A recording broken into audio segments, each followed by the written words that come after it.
Okay, so ready to dive in? Yeah, let's do it. All right, so today we're going deep into Aldous Huxley's Brave New World. Brave New World. And, A classic. yeah, classic dystopian novel that still has a lot to say to us today. Oh, absolutely. So, we're talking 2540 AD, Okay. a world that on the surface seems like a utopia. Yeah, shiny and happy, right. Exactly. Everybody's happy, No wars, no poverty, no disease, no, like anything bad, pretty much. right? But under the surface, there's something pretty messed up going on. Yeah, there's a dark side to all this perfection. Right. And that's what we're going to get into today. Absolutely. So where should we start? I mean, maybe with just a quick overview of like how this utopia actually works. Right, so the world state, as they call it, is all about stability and control. Okay. And they achieve this through some pretty intense methods. Like what?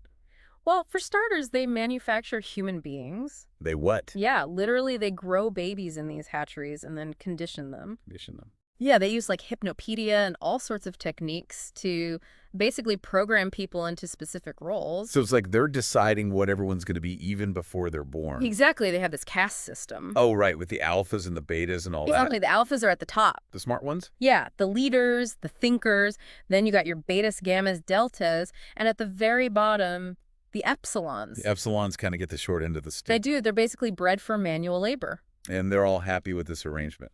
Well, that's where the soma comes in. Ah, Soma the wonder drug. Right, it's this instant gratification drug that keeps everyone feeling happy and carefree. So no one ever really has to deal with any, like, negative emotions. Nope, any hint of sadness or anger, just pop a soma and it all goes away. Wow.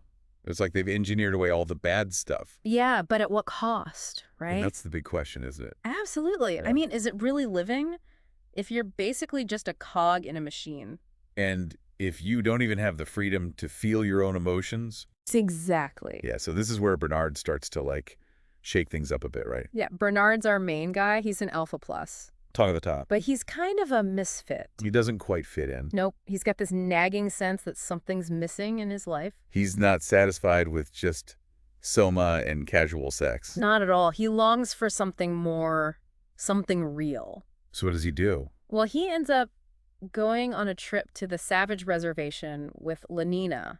Wanina. Yeah, she's kind of his love interest. Okay. She's a beta and very much a product of the world state. So she's like the opposite of Bernard. Totally. And the Savage Reservation, what's that all about? It's basically this area where people still live in a more traditional way. Like they're not part of the world state. Nope, they're considered primitive. But they have families and they believe in God and all that stuff. All right, all the things that the world state has abolished. So what happens when Bernard and Lenina go there? They meet John. Exactly. He was born on the reservation, but his mother, Linda, was actually from the world state. Oh, wow. So he's kind of caught between two worlds. Yeah, he grew up with Shakespeare and all this like romantic literature. So he has this whole different idea of what love and life are supposed to be. Right, and he's completely horrified by the world state. So he's like a total outsider. Totally, and he becomes the symbol of everything that the world state has tried to eliminate. Individuality, passion, freedom. And all of that. And how does the world state react to John? They're fascinated by him. But they don't really understand him. No, they see him as this kind of curiosity. Like a freak show almost. Kind of, but John's not playing along. He challenges their whole way of life. He tries to wake them up. Yeah, but it doesn't really go well. And that's what makes this book so powerful, right? Absolutely. It forces us to confront some really uncomfortable questions about our own society. Like, are we sacrificing our humanity for the sake of comfort and stability? And how much control are we willing to give up in the name of progress? It's scary to think that some of the things Huxley wrote about, almost 100 years ago, are starting to feel more and more relevant today.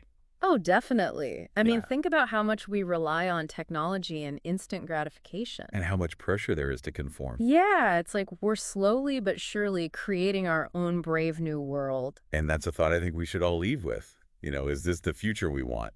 Because if we're not careful, it might be the future we get.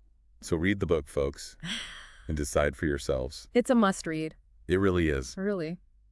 All right, that's our deep dive into Brave New World. Thanks for having me. Thanks for joining us, and we'll see you next time. See you later. Bye. Bye.